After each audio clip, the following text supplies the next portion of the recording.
Happy Women's History Month. We are here and we are back with a new Steph Kat Talk. Wow, there is gold on the line and there is more drama within the tag team division. This is Steph Kat Talk. Wow. Yeah.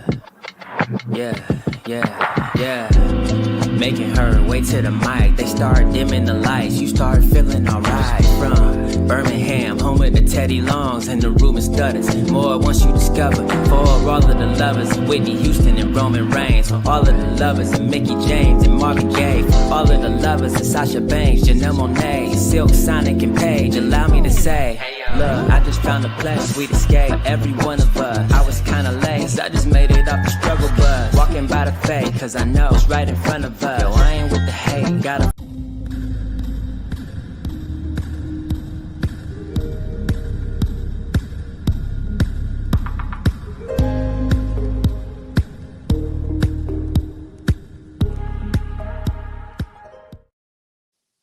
Hey y'all, good morning, and of course, good whatever to whoever's gonna watch this a little bit later. This is a new episode of Steph Kat Talk Wow, brought to you by the Hardy Wrestling Podcast and In Cat We Trust. Of course, I'm your girl Stephanie Hardy, host and creator of HWP Extra, and co-host of this fabulous show. And I am a writer and commentator featured on various different promotions. And yeah, I'm about to be a wrestling cosplayer too, a little bit more in the future, so be on the lookout for that. But of course, I'm not alone. I am here with my amazing tag team partner. She is the creator of In Cat We Trust, backstage correspondent and interviewer to the stars of New York and I almost said New Japan. No, not New Japan yet, rather. It's early. And New Jersey. She is an author with a new book that's out right now on Amazon, and she is a super mom to all of her amazing super kids. She is Katrina. Katrina. The storm is here. How are you, Kat? I'm very tired, but I am happy to be here. Thank you for the intro.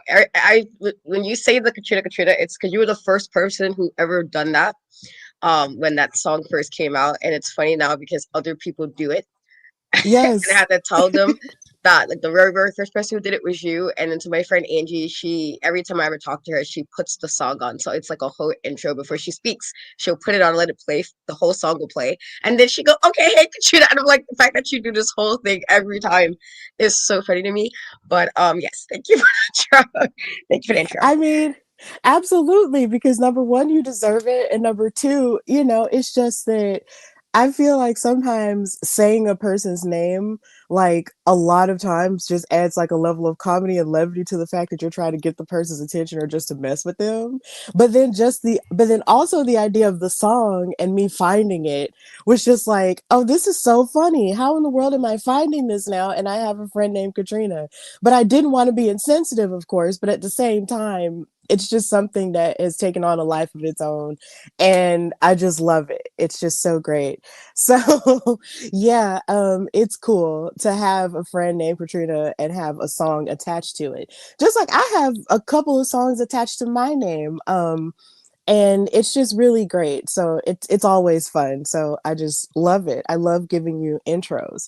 So before we get into the episode that we're going to talk about, because we do know that there is a newer episode airing this weekend that we will talk about later, I have to discuss what happened last night. At Elimination Chamber, a WoW alum won her first championship in over 14 years, and that was AJ Lee, formerly known as AJ Mendez on the WoW side of things, which is really her real name.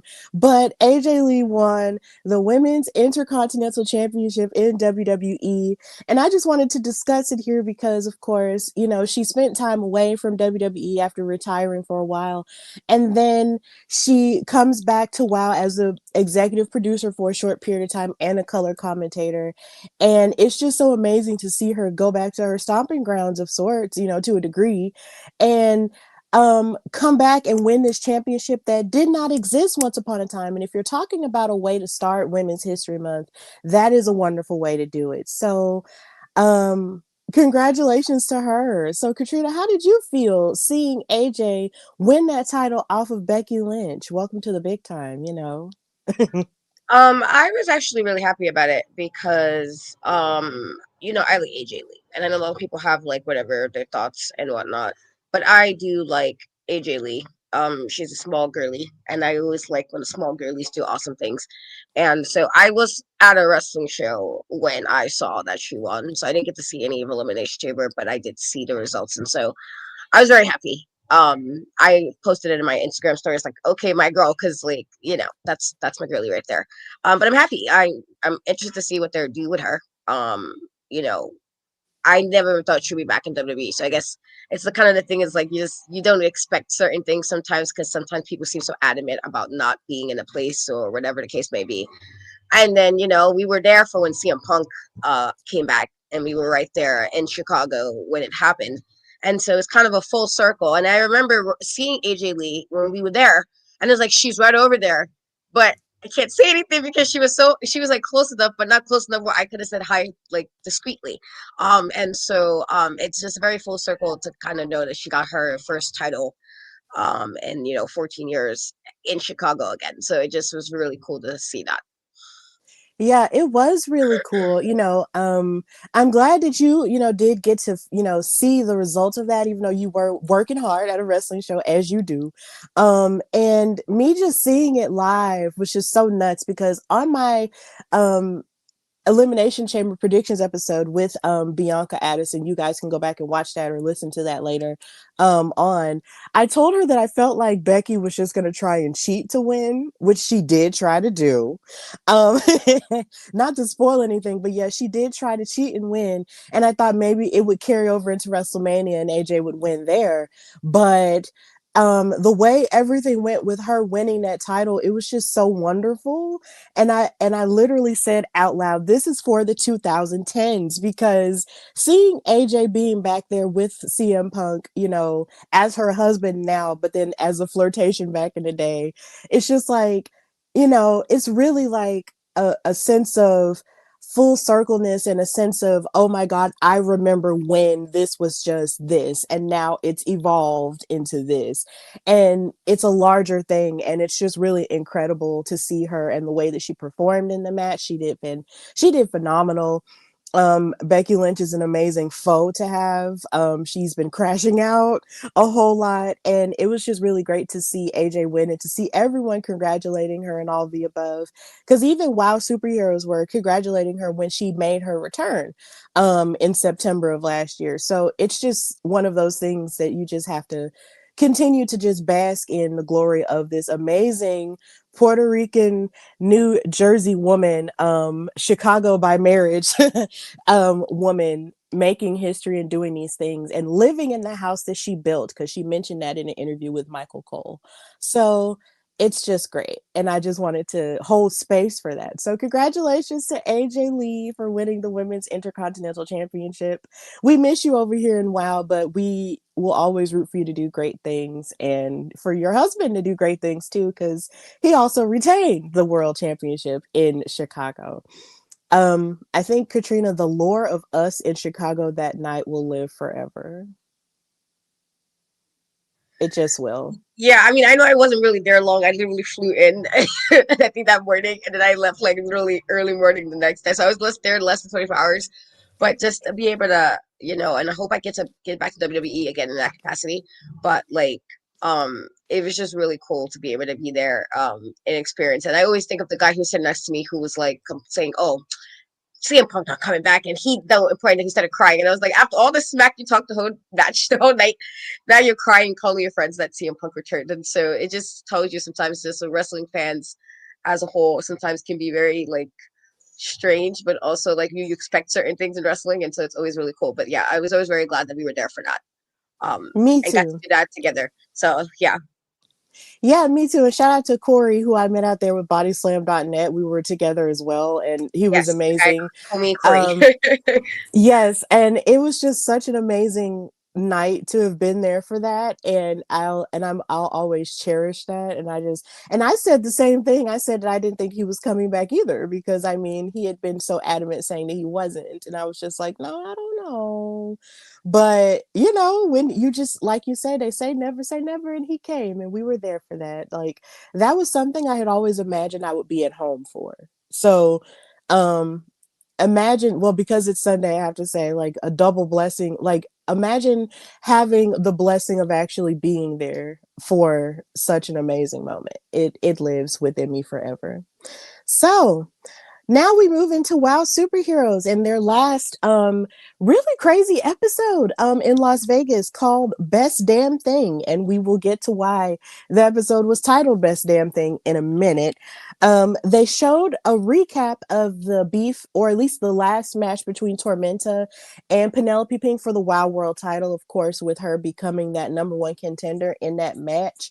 Um and of course, Lana Star was out there with her, and they showed how Tormenta retained her title with that Styles clash, which is another heartfelt thing that happened this past week, and watching AJ Styles retire. So seeing Tormenta use the Styles clash really did hit different. I was just like, oh, that's so cool that she did that. But there was something that I did want to discuss with you, Katrina, in terms of Penelope getting another opportunity at the WoW World title. How did you feel about her getting a second chance? Because I do believe, in the lore of wrestling as we understand it, it's not very often that you see a contender who lost get another chance like that. I feel like the only time we see that is if it's like a heel, and sometimes they'll make some kind of reason of why they deserve the second title shot again, and then sometimes they'll get it. But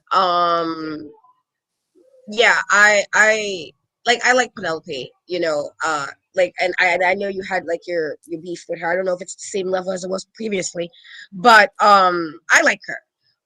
And so, but it was, again, this is one of those things that I said, like, I like her and I like Miami Sweet, but sometimes I'm just a little confused as to how sometimes they get like the opportunity, like how sometimes they get back to title pictures, and I'm like, how, all the time. And so I'm kind of with you there on it, just a little surprised at how that worked out in that regard. Um, but it was a good match overall. It was just, I was surprised because it's like, is anybody could just get another title shot? Should I get one? I don't work in a place where I wrestle, but like, is this all I have to do? Is just say I need another title shot? Do I get them? Is this how we gonna? Is this how it's gonna work? And so it's one of those things where it's just like I'm always confused of how certain things happen, especially with WoW, because WoW's kind of good for this, where it's like, how does this person get back in the spot in the first place? Like, I just want to know. But it was a good match. It's just I was like, how? Question mark. Yeah, I was like, how too? Because I was just like, if she lost her first chance that she got from winning that number one contenders match, how did that happen? And they didn't really explain it. It just happened. And I was like, huh. And and it did kind of catch me off guard, but I think there is something a little bit different that we will get to in a moment when it came to that match. But as the episode proper did get started, we were introduced to a brand new faction. Samantha Smart here lately has been crashing out due to Classmaster not being the champion anymore, and by her estimation, while not essentially following the rules as she understands them. And in the midst of all of this, she has decided to craft a brand new faction and call herself the IQ Savior, not the IQ Superior anymore, the IQ Savior. She comes to the ring with the Classmaster, but with three newer, well, actually, no, two newer WoW superheroes, not even another one, because Miranda Mindful is essentially was Magnificent Miranda Mirage, but now she's Miranda Mindful. And we have two new superheroes in the form of Nova Sky and Dr. Pam Demonium, who I think is already my favorite out of all of them so far. Now, Samantha cuts a promo beforehand and she says, listen to me.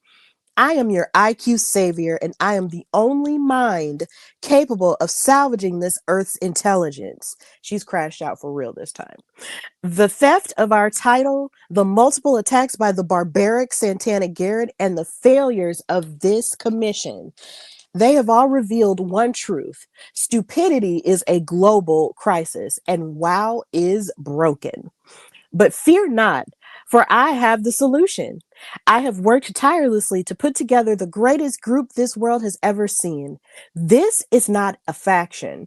This is an innovation on the level of electricity and the internet. I present to you the enlightened. Meet the classmaster, the greatest champion of all time, with more degrees than you can count. When she teaches, the lesson is pain. And meet Miranda the Mindful. Nothing gets past her awareness. Every move, every blink, every fear, she perceives it and she weaponizes it. Meet Dr. Pandemonium. She knows innovation was never meant to be safe, and under my guidance, she will re engineer the future of WoW. And Nova Sky. In her neural network, there are infinite simulations before that bell even rings. Every single one calculation is not the same. The enlightened will ascend. Bow down to the enlightened, because you are stupid and we are the cure. So, Katrina, how are you feeling about the debut of the enlightened? I have my beef with Samantha Smart just because she'd be engaging in a lot of shenanigans, but I am interested to see because we are getting a few different stables here in WoW. We have a few now, and so I am interested to see, um, you know, what this stable do with the guise of being, intelligent and whatnot. I am interested, however, to see what they do and like how this will play out with the other stables because you know just to see some clash ups with these, even with the newer one, because they're new. So like to see how the clash ups would be with other people who's here a little longer, even some of the newer ones, because we got quite a few new people in this season. Just to see what how it clashes up. But I was like, okay, all right, I'm peeping, I'm watching. It's kind of like just I'm interested to see how this is gonna play out with other people, like the other storylines with other stables that WoW has right now. But I do like that they keep building different ones up because for the longest it was literally just, you know, the Fab Four, where it was just like it was mostly focused on them to the far as being like a stable and having somebody kind of in charge of them as a stable. With Lana. Um, so I'm interested to see how this plays out with other people and the other ladies in the locker room. Yeah, like I'm interested to see how it plays out too, because it's like you said, there's a number of factions now. Is You don't just have the Fab Four anymore. You have top tier, you have Monsters of Metal, and now you have the Enlightened as well. And then you also have the Alliance. It's like there's so many factions that you're just wondering exactly, how are all of them going to coexist, and will they coexist at all before they all just burst into like flames and start fighting each other. And I'm just really excited to see that, because I've been pushing for that for a while, because I've wanted to see the Alliance have like a one-on-one face-to-face with the Fab Four, or even go after the trios titles too. So the idea that all of this is growing, and either member of either faction can go either way in terms of what goal they want to go for, like I'm really excited about what's to come with that. So in the midst of seeing the enlightened make their debut with this promo that Samantha Smart gave, we moved into the first match, which was a trios match between Miranda the Mindful, Dr. Pam, Demonium, Nova Sky, and the Mighty Mites versus the Mighty Mites and Kita Rush. I was excited to see Kita Rush again, because I know she does work at her Bully Buster gym. So it's not very often we get to see her on WoW. So anytime we do get to see this WoW OG, I'm really pumped about it. And I love the Mighty Mites. So this match was very, very good. It was very fast paced, and I loved seeing the action out of the new superheroes that we, just became familiar with the Enlightened. Seeing Dr. Pandemonium in the ring she already became my favorite, not even just because she was just screaming a lot and just being unhinged, but there was a lot to her action and a lot to her arsenal that I really enjoyed going up against Sugar and Spice. I enjoyed watching her and everything that she had going on. I loved her gear. I just loved her quirky haircut and everything. I was just like, you know what? I like her. Like, I like Dr. Pam Demonium. She's crazy and unhinged, but yeah, there's something about her that I just really like. And I've always been a fan of Miranda and Nova Sky. I think she had a little bit of action but not a whole lot, but then of course um I felt like the Mighty Mites brought a level of fight in this match that showed like, look, if you're wanting to prove yourself, you're definitely going to have to go through us to do it. And I never get bored of watching them and their lucha background as well.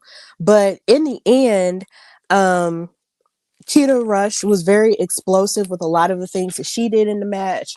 Once she was finally able to tag in, hitting a lot of her drop kicks that she's famous for and everything. But in the midst of it all, Miranda gave a kick and a GTS, speaking of CM Punk, to Sugar for the 1, 2, 3. And the Enlightened wound up winning their first debut match as, a group.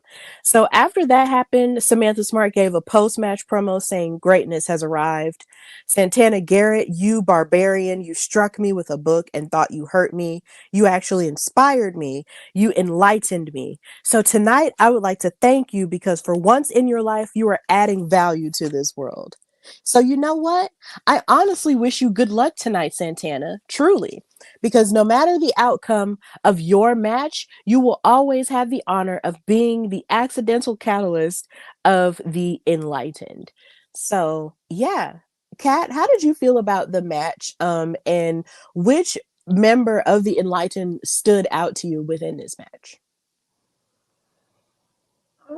I forgot her name already. The one you was mentioning that you liked her. I think she was really good too. Like I think the beautiful thing about wrestling is there's so many different like things you can get out of it when it comes to like move sets. Personalities obviously is like a big thing. That personality is what make us either love or hate a wrestler or whatever the case may be, or like do a lot. With that being said, I also like when I see certain things stand out in the ring, and I do believe that's what I like that. And I even like as even with Samantha, like her, that was such a a biting thing to say to somebody. Like it's like, oh, okay, like honestly, this is just what I don't think I could actually ever like. Not that I would wrestle because I can't wrestle, but like if I ever wrestled, I would have to for a second be like, "Whoa, what do you mean, sis?" It just was felt so disrespectful what she said after that, like disrespect. It was just disrespectful. But I do think the match was really good. I like I said, this just it made me more want to see what this stable is going to do because I feel like Samantha said some things before, but I feel like she was more like biting with her comments this time around. Like she got, I guess, more people to back it up. And while I know she like before, like GI Jane was part of it, like we had other people part of the stable, but I feel like even with that, it was more of she was trying to do more of the inside nonsense where it kind of playing sides. And I feel like this time she's trying to just lead this group of ladies to see what, I guess to take over, the Wild Lock or whatever the case may be. And so I thought it was a really good match. But I again, it was like, I was like, Jesus, like you had to say all of that. But that was a lot. Like I can be a very petty person, but that was just like a lot. I'm like, damn, like what do you say after that? What do you say after that? You gotta kind of go back to the drawing board and be like, what can I respond to this in a way where it wasn't this disrespectful? I mean, it was a good after promo. It was just like I was like, oh damn, okay, I'll give it to you. You got it this time. You got it. But I did enjoy the match. I do think the match was good, and it was really nice to see Kita Rush. After it's always nice to see her when it's been a little bit when she's not on the TV screens. And I know she's a busy girl, a busy lady, and but she's also one of the OGs, and so it's always nice to see our fellow black lady, black ladies do what they do in wrestling, and so it was really good to see her. But I thought the match was really good. But like I said, this made me feel like, okay, I really, really want to see what they do in Wild now because I feel like Samantha, she got a whole new attitude, like a boost of an attitude, because now she felt like she has some people who can maybe back up what she's saying. That's what I got from that. Like after promo, like she's gonna this she's oh I can back this up now. I'm gonna talk my shit, and I felt like that's what she was saying. It was just such a such a biting thing to say to somebody, but it was like okay, I'm watching. Like the eye emojis. I'm watching. I'm gonna see what you guys do with this. Yeah, like Samantha has reached a level of crash out and anger that I think we have not seen since we've started watching WoW, because the idea that you would be so angry and so petty enough to come at Santana for using a book that you brought in the ring to even up the odds is just really nuts. And she was just saying, look, you don't even have any value outside of the value that I'm giving you. Like, she was really rude. And she's just reached a level of craziness that I just don't think we have seen before. And I feel like her crafting this faction now is just only proof of how, how important it is that she wants dominance and she just wants people to kowtow to everything that she's wanted. So yes, Samantha has really lost it and she's off her rocker.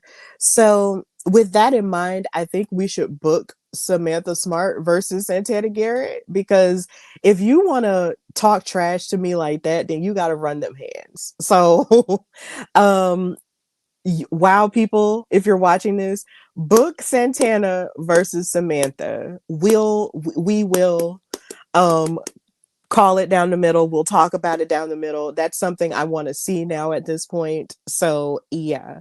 Um but yeah, the enlightened is here and they're a very dominant force. And it was good to also see Miranda the Mindful be a bit more in action in this match too, because she was someone who we had not seen in a minute, but I guess this is why.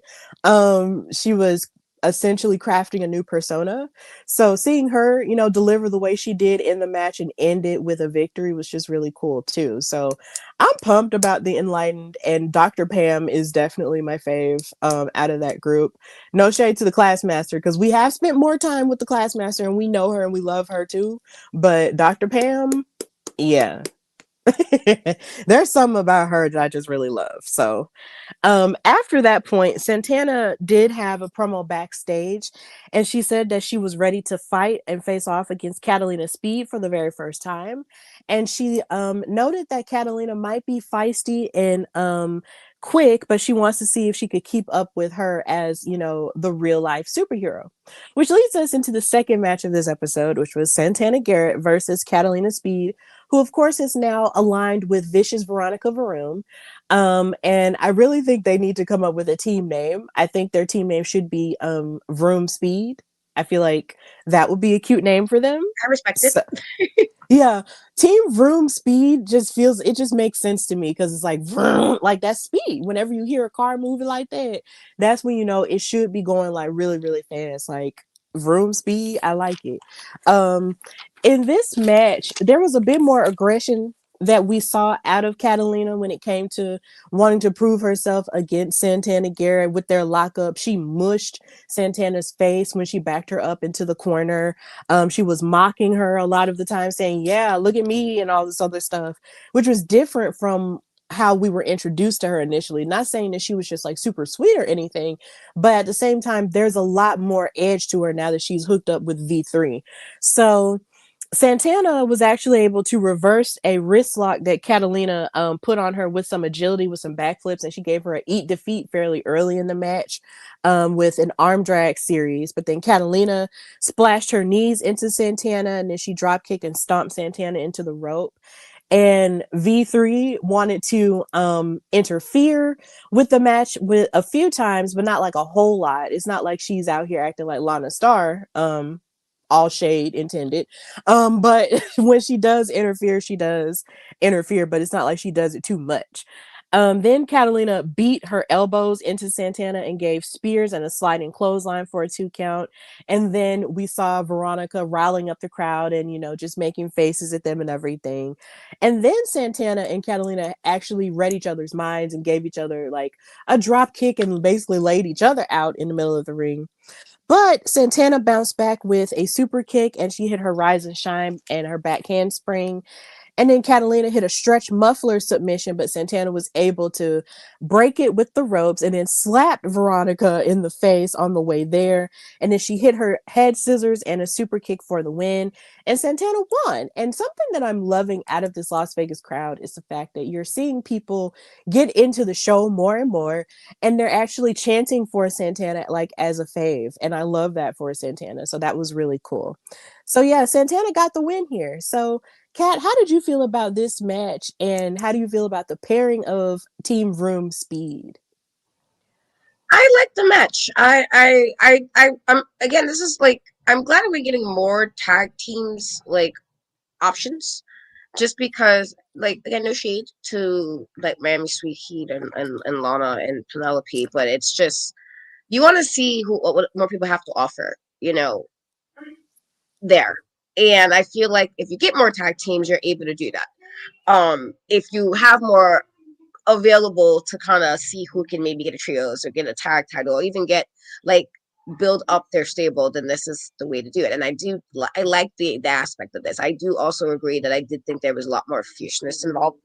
And sometimes that's necessary. Like, you could be, like, the nicest person in the world and be the sweetest wrestler in the world, but sometimes you got to let people know, not me. Um, so, like, I feel like I always appreciate when somebody brings more of that, and not like in a mean, but just like, you're not going to be like how we got with oh my god, what was her name? This is bothering me now. She was used to be with Coach Caponelli. She's now with Chainsaw. But, like, Daisy how, Lane. yes, Daisy, like, how she had to get some fierceness added to her, and then you can see the difference of, like, poise, but also the difference of confidence when she's in the ring. And I feel like sometimes that's necessary. It doesn't have to be where you're being really rude or mean, but sometimes you just gotta let a person know, not today, and not me. And I feel like this was good for her to do that. But I also am interested to see, like, let's see if they listen and give them a name close to the one you just gave.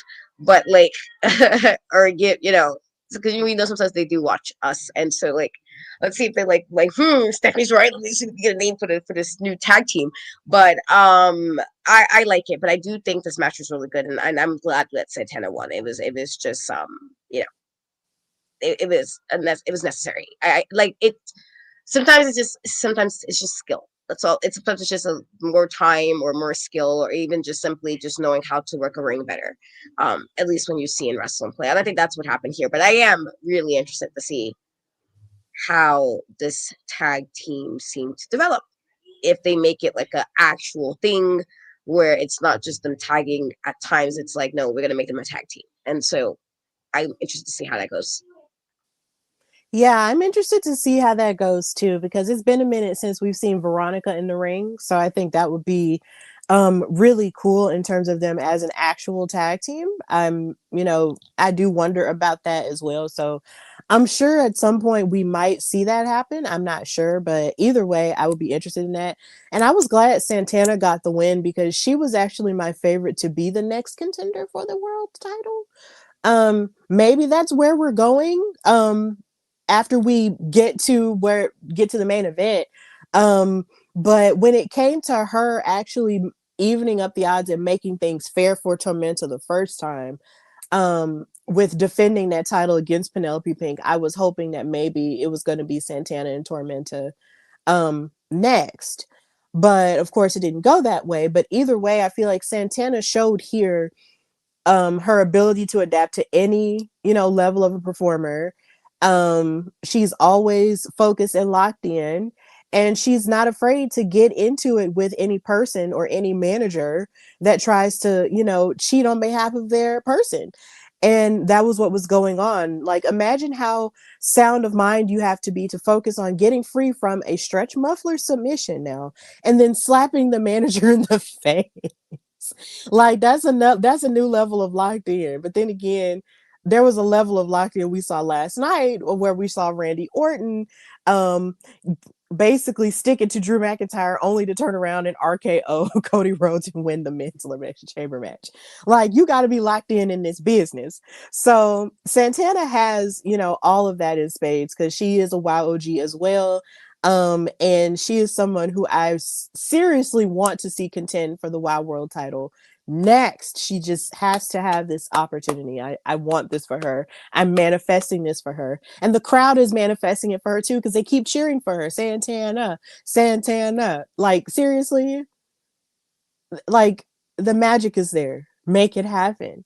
So, after that, we got a recap of the drama between the dojo defenders, which led to them presently at that point in this episode arguing backstage with each other. But then up pops Ariana Gambino, Daddy's little princess and the leader of the alliance now, offering a team match between the alliance and two partners of the dojo defenders choosing, and hopefully that would actually iron some things out between them. And even though Kara Kai didn't want to admit that Ariana was right about it, she said that it would be a good idea. So of course within the next episode we will see how that match did turn out between the alliance and the dojo defenders and whoever partners that they chose. So it still breaks my heart to see Tara and Kara fighting like this. Kat, how do you feel about it? I mean, it sucks, but also like when this first started happening, and I was like, the one thing you gotta do when it comes to wrestling is you gotta have your teammates back, and you gotta be around. And like everything that they were doing could have waited till after the match. I said that when that happened, and so like I can understand. It's like if I can't trust you, like when we need to, like it's match time, we gotta prep, we gotta get ourselves together, we gotta do what we gotta do, and you're MIA. I'm gonna look at you a little funny because why would you decide at that moment that's the time to do that? That's what after the show's for, or do it before you get to the venue, whatever the case may be. But as working enough shows, a lot of times if you go out, it's after the show ends, and then you get to get what you need to get in your little snacks or whatever, your food, whatever. And so it's like, girl, like I can understand why they might be into Discord because it's like I can't trust you to be there when we need you to be there. But I am interested to see like if this is going to lead up to maybe them splitting, and with the two people that they pair up with, would this mean they'll have two new tag teams instead? I'm curious Mm. if that's what that's going to lead up to. Yeah, I'm curious if that's going to happen as well. But the thing that I hate the most about this is that I feel like in wrestling you have a tendency to take sides when it comes to friendships and tag teams almost splintering and then breaking off. I am on, and I'm not saying this because I know her outside of WoW, I am on Tara Strike's side completely because how is it that you have a world tag team title match against the most decorated tag team in all of WoW and you're not present for it? And then how is it that you're going to get mad that Tara was mad at you for not being present for it? Like, no, because my thing is, if you are at a show, and I've, done shows like this in the past, regardless to how early it is, you can't just go around just fool la lying just anywhere when you know you have a show to do. That's not professional.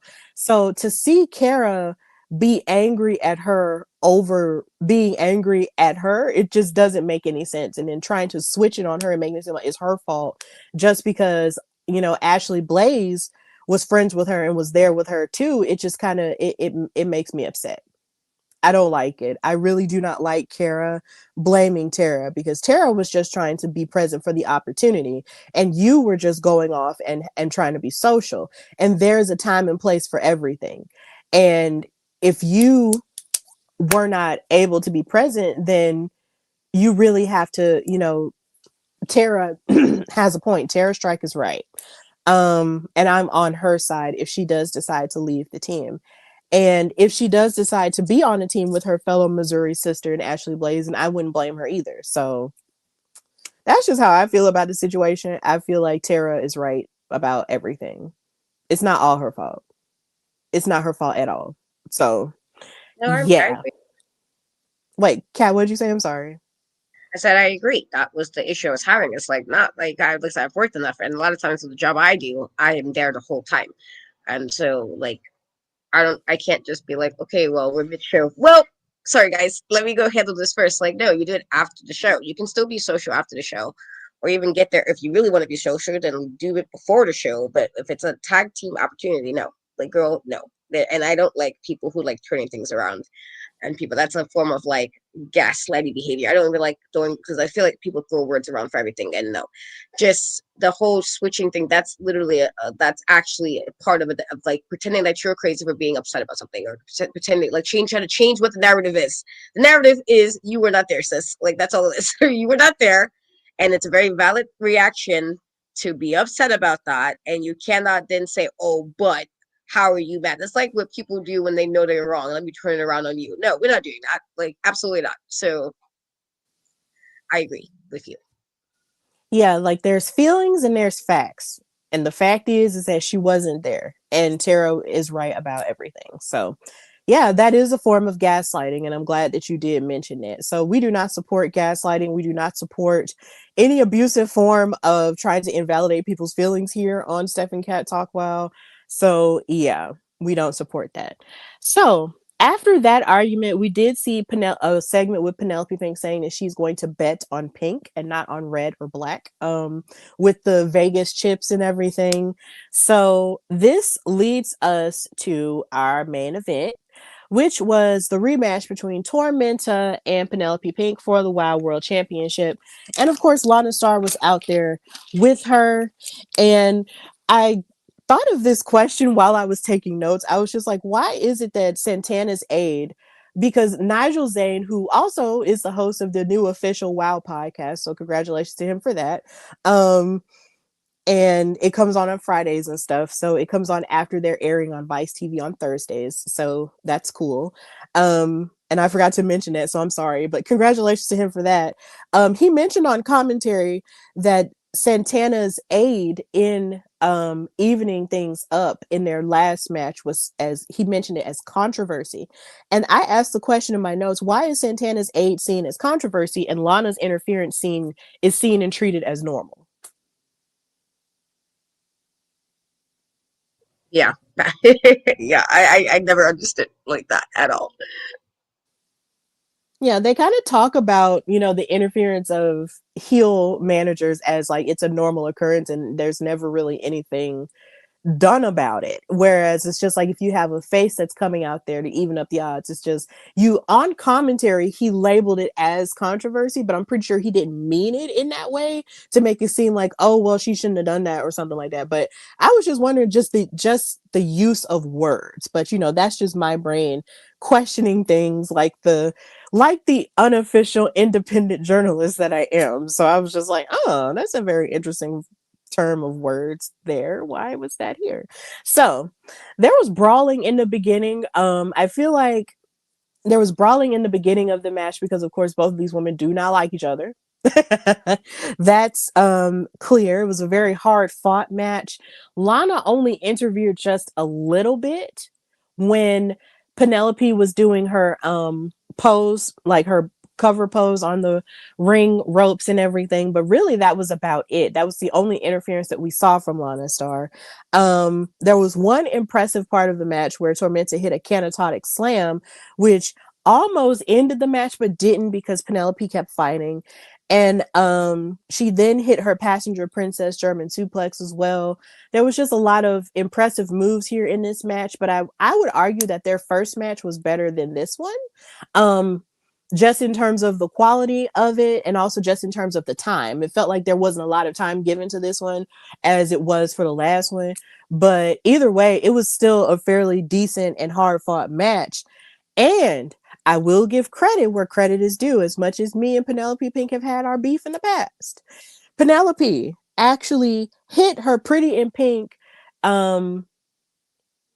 after sort of reaching up and I guess accidentally sort of grabbing the face or the mask of Tormenta. She hit the pretty in pink onto Tormenta and won the championship. So now Penelope Pink has made history as a two-time WoW World Champion, and now all of the classic WoW Gold is with the Fab Four. The Fab Four is now dripped in OG WoW Gold. Penelope Pink is the world champion. Katrina, what were your thoughts on the match and seeing Penelope as champion? I agree with you that I do think the first match was better. And I'm not. I don't know if it's just it was a level of like urgency or if it was just like I don't know. Maybe it just because again we were kind of confused of how Penelope got another title shot in the first place, and maybe that's what the kind of was playing out in the match a bit, like just like well, how the hell did she get another shot? And while it is, I'm all for getting the accolades, you get your accolades, that's, but it's also like I felt Tormenta wasn't even champion like long enough. I felt like there's some champions who had the belt for like long periods of time. And in certain ones, you're like, wait a minute, already they got the title. It's like, okay. And so that makes me sad because we also know how it was for Tormenta, her journey of trying to become champion over the seasons where it was like there were times and even with her like I did say like well hasn't happened of doing this but there was times she got another title shot and I'm like girl how like you lost like 4 times how are you back in a title match and so she finally got it like the right way and actually won it and then for all of that just to lose to Penelope is like wait what are we doing wow and this is not even shit because again I like Penelope and then congratulations to her it's again a great accomplishment to have that it was more of a just confusing thing that sometimes WoW confuses me with how they do certain things in regards to like their title matches and how people get the opportunities at times and it's like can you guys explain to me what the qualifications is to have like a back-to-back challenge if it wasn't like Penelope lost it because I know there's that sometimes you get the rematch clause if you lose the title and you can have another match back to back to get it back. But to have it when you're just a contender to lose and then get it again after losing that match is like okay. And while she did win it, it was also just like I just want to know how. Um, but that being said, it was a solid match. I do agree again that the other one was a little better, but it was a solid match. And, I know now the Fab Four are going to be on one because all the girls have the gold again. And so we're going to see probably in the next few weeks, they're going to be extra because they all got gold again. And Lana, that's what Lana been saying. She wanted was to have all her girls have gold again in her squad. And so now they have it. They're definitely gonna be on one. And yeah, it's gonna be crazy. And they did mention on commentary, David mentioned that like how interesting it would be if Penelope won the title and took it to her wedding. And it's so funny because her in real life, Penelope Pink's husband, Dr. Eric Christopher, who works in wrestling as well, they were actually able to reveal that she was the Wild World champion at her wedding, and they posted the video after that episode aired, and he was absolutely thrilled with it. So that was really cute, and very romantic of him to actually do that at the wedding and post a video after the episode aired. So congrats to them for that. But yeah, like with them having all the gold like this, I feel like it just puts them on an echelon where now they have a target on their back, number one, but then it puts them in the upper echelon of factions where all the women are holding all the gold and they're going to be super unapologetic about it, But the thing that I loved in this match is that at the very least, Penelope won it on her own.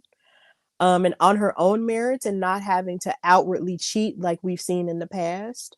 I feel like that's the most straightforward victory that we've seen from her in a minute. And I think that's the reason why Yeah. I'm not as upset. Um I'm not as upset that Penelope Pink won it back. But I do like that you mentioned that Tormenta didn't really hold the title for her as long as we would have liked for her to. Because I think there's a pattern that I'm seeing in WoW where it seems like face champions don't tend to hold the title as long as heels do. Um, and I don't know if that's something that you've noticed before, but I just really thought about it. Like, because even when Princess Aussie won the title, there was a moment that she didn't have that she didn't have that she was robbed of because the title was stole from her due to shenanigans, and then she wasn't the champion for nearly as long as a Penelope Pink would have been, or or Abilene Maverick was, or whatever. Like it's interesting how the heels are the champions for a lot longer than the faces are. Right. Um, yeah, I don't know. Kat, have you noticed that before? Yeah, I noticed that. I have noticed that it does seem like the face champions don't hold it for long. That was the problem we had with Princess Aussie as well. She didn't have it long either. Mm-hmm. Yeah. And to a degree, you could even say that with the tag titles too. Like, and even with the trios titles, it's like, I'm pretty sure now eventually, we will see the trios titles come off of top tier, especially with the stipulation in their next match against Monsters and Metal. I can't remember the exact name of it right now.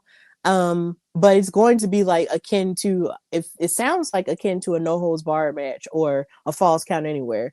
But yeah, the heels tend to hold the titles a lot longer. And I think that's very interesting, that dynamic, because we've seen in the past, we've seen face champions, be dominant in other areas and in other promotions in the past. So I'm wondering, why is it and why do they feel that the heels, you know, can carry it for a lot longer than the baby faces do? It's interesting. So yeah, that was the end of the episode. It ended with the Fab Four back on top with all of the gold. And of course, we will be watching the next episode and covering the next episode to see what happens after that point. So we've reached the end of our time together. So of course, thank you guys for watching us live. And if you're going to watch us later, thank you for that as well. Watch us on both of our YouTube channels, In Cat We Trust and the Hardy Wrestling Podcast. Of course, you can support WoW superheroes by watching them on whatever cable station they come on for you.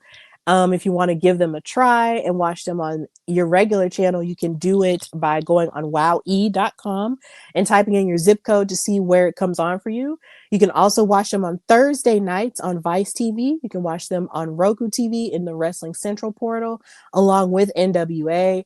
And you can watch them on their YouTube channel as well, as they post their matches of the weekend on the Monday afterward. And just support them, buy their merch, and just support women's wrestling as a whole, because it's a new year and it's Women's History Month. Number one, do that during Women's History Month, but also just continue to support women's wrestling as a whole in your indie circuit, on the mainstream, and just everywhere else, because we are going to rise, because we are undeniable.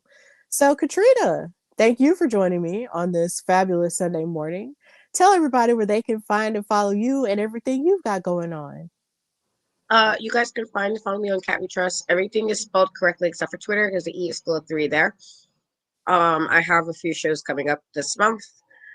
Some in Jersey and some, I think, I want to say Brooklyn. I feel like it's Brooklyn. So if you're in the area locally and want to say hi, come do that. I also do have a new book called No Holds Barred. And so it is on Amazon on Kindle. The prints will be available soon. Amazon was giving me quite a hard time the last 2 weeks, and so it all got sorted finally. And so my book is live, and it's about wrestling. If you like wrestling and romance stories, as I tend to write, then I think you would like this book. So if you want, like, so inclined, check it out. It is under K Blake, as that is my pen name. I do not write under Katrina Store. And so, it's on my profiles, on my social medias. You can check it out there. But that's the gist of everything I got going on currently. Yes, buy her book. And when she says her pen name is K Blake, is Kay, as in every kiss begins with K, Blake. So if you look for her and it's under K Blake, that's what it is. It's spelled like every kiss begins with K, Blake.